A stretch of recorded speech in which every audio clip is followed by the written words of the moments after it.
Today we're catching up in the neighborhood with Douglas, a QHS member whose life is as familiar and comforting as a walk down a tree-lined street. But what steps brought him to where he is today? Let's take a stroll through his life story and see what's been happening behind the scenes. Hello, I'm going to help my husband do his prequel for quantum healing systems. So would you like to say your name and your birthday? Douglas, 1942, So how old are you? 82 years old. Well, I'm going to help Douglas do his prequel because he has a very major memory loss. In the 33 years we've been married, he shared some of the things of his younger life, and I'll help create that to make happen for him. And he was born the oldest child out of a family of 3 children. His father was an early World War II pilot and flew his plane over part of Europe during World War II. And he lived in a very small community here where we live now in Michigan through his younger years and his junior high and his high school. What do you say about a few sentences maybe about your childhood? It was very busy. Busy, you did all kinds of what, activities? Yes. As a family, or did you do private things with your dad or your grandfather? You told me stories about your grandfather, where you used to go. To their farm, which was right next to the Native American reservation. And so you used to talk with and be part of a lot of the Native Americans in the tribes there, correct? Correct. So that was a good part of your life, right? Yes. So now we fast forward into high school years. Douglas was very brilliant. He had a very high IQ. He was more of a be himself, by himself person, because people with high IQs are very inward.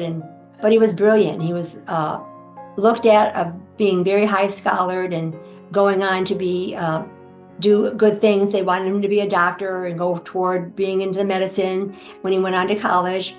But he did not choose to do that. He chose to go a different direction in the family business. Can you say anything about the family business? Yeah, we had a very successful business. It was a heating and air conditioning business. We were the #1 company in our area, and I enjoyed running it. Right. And so what happened, we fast forward again. Douglas, with his first marriage, he had a few children. It was wonderful, a daughter, a couple sons, and that marriage didn't work. And that's okay. Those things just don't always work, do they? But he actually was very good, though, at his job. And he loved what he did. He trained a lot of people in that industry of cooling and heating, and it was good for him. But after that marriage ended and he needed to move forward, he met me.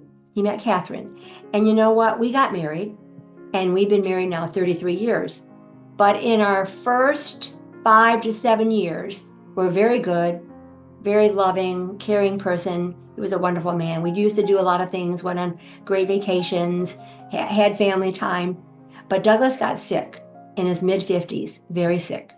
And they didn't really know what was going on because it didn't have the major symptoms at the beginning that they could figure out. It was heart issues. Worked with a lot of different cardiologists. And then they found out when he was 55 that he had congestive heart failure. It wasn't the normal way you get heart failure. It was through the viral connecting of heart failure. So that changed our lives greatly. So as the years went into the next couple of years after that, when we were trying to help figure out how he could feel, when he could feel, what he could do and such, we had to sell the company. So he sold his company so we could just move forward to work on healthcare and what we needed to do to help heal him.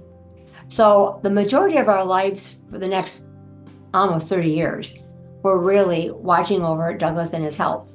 And he had a lot of things happen over those years besides just congestive heart failure. He had wound issues on his body and his fingers. He went to wound clinics. He saw many different types of doctors with certain unusual diseases. He went into hyperbaric chambers and had the oxygen treatments. Many things just seemed to keep popping up with him, and it was very hard for him because he used to be very active in his younger years. And just to go back a little bit about those years of being active, what were some of those things that you really were active with? Like, the skiing?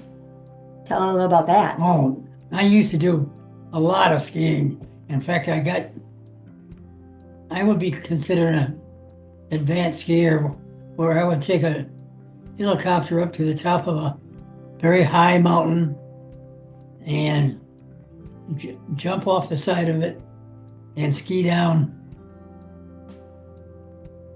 Following the scout, right? Following the scout. Very dangerous. He loved those sports. He was very good at it.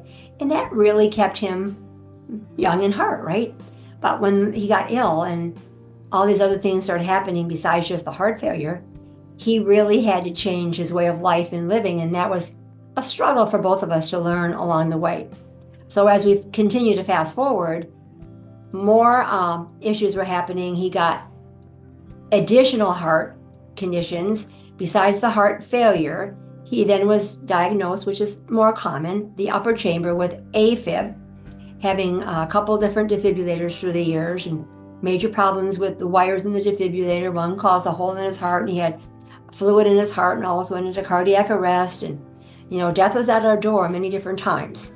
So it's been ongoing. And then along the way of those years, he had 2 knee surgeries done at the same time on the same day of surgery. Then he had a left hip surgery.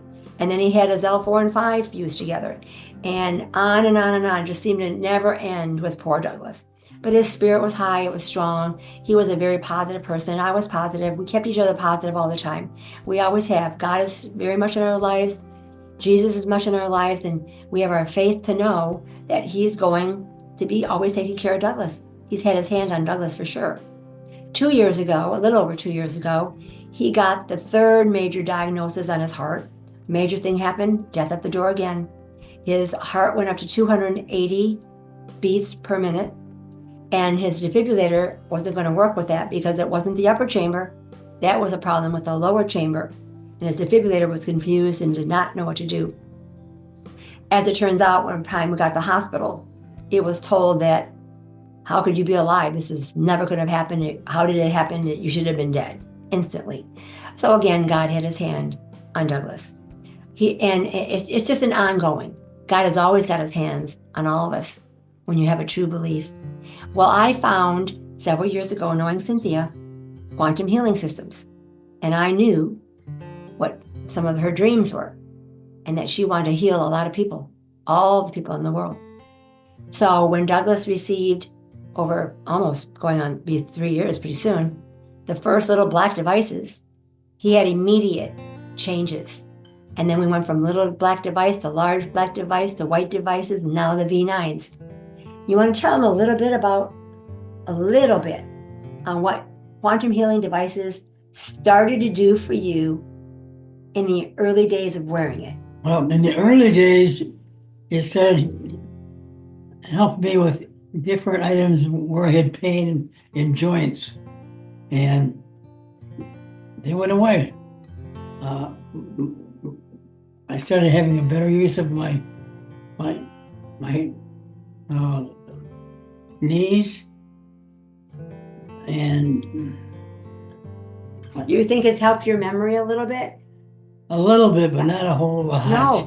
It really has, because if you had Douglas in the past, a couple of years ago, wouldn't be able to even communicate what he's saying right now.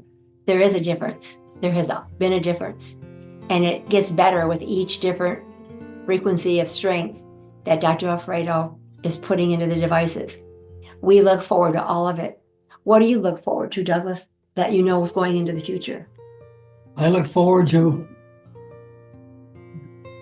what's going to happen with the new device, which is a million in frequency. 4 million. Huh? 4 million. 4 million. And going into full healing, it's just going to be amazing. Lots of plans, lots of wonderful things. We just are thankful we're here, that we found Quantum Healing System. And now you heard a little bit about Douglas. Can you say praise the Lord? Praise the Lord, and thank you for all the help. Thank you. Everybody have a blessed day. Bye-bye. Join us on the Prequel, where every story matters and every voice is heard. Because here at QHS, we're all about healing, learning, and growing together.